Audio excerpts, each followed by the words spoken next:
بالأيام الأخيرة العراق خسر قامات كبيرة داخل الوسط الفني.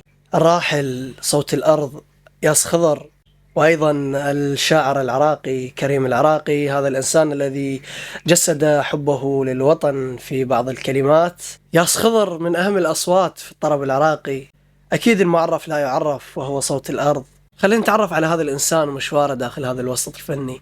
أول لقاء له كان ويا الملحن محمد جواد أموري بنهاية الستينات لينتج أغنية الهدل التي بثتها إذاعة القوات المسلحة في ذلك الوقت، وانتشرت انتشار واسع جدا داخل المجتمع العراقي وعلى مستوى الوطن العربي. وأيضا ياس خضر في بداية السبعينات التقى بالملحن طالب القرغلي، ملحن قصيدة البنفسج للشاعر الحي الكبير مظفر النواب، وبعدها أغنية مرينا بكم حمد أيضا للظاهرة مظفر عبد المجيد النواب، ومن بعدها أغنية إعزاز للشاعر زامل سعيد فتاح. وياس خضر انتقل من ملحن إلى آخر بذكاء، واستطاع أن يكون حنجرته لانتقال الموسيقى. صراحة أسماء هذه الأغاني التي كتبت أو القصائد مرينا بكم حمد وتايبين ولو تزعل وليل البنفسج، من تذكر عنوانها تحس بها روحية، يعني مباشرة أنه لازم تروح تسمعها. فأكيد هي انكتبت بروحية عالية وتغنت بروحية عالية. وأكيد الكثير من الأغاني التراثية التي راقت إلى الجماهير ومحبين الفن. ومن بعد هذه التجربة الكبيرة وهذا التاريخ انتقل هذا الاسم ياس خضر إلى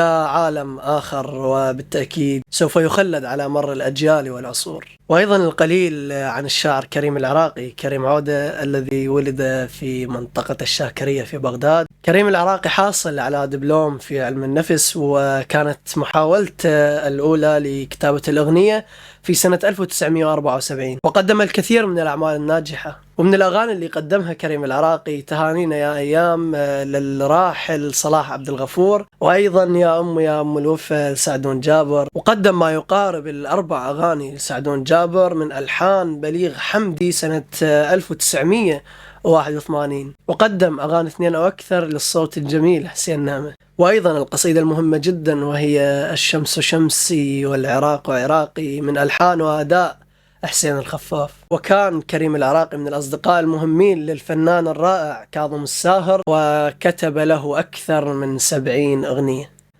وكريم يحب العراق هواي، وياس يحب العراق هواي، وخسرناهم. الله يرحم كل الناس، وكل شخص ترك بصمة داخل كل بيت عراقي. هاي الاسماء راح تتخلد، ولا تنسون قراءة الفاتحة لهم. وأنا نزلت الفيديو بفترة متأخرة جدا لأن كنت بسفر طويل. تحياتي لكم.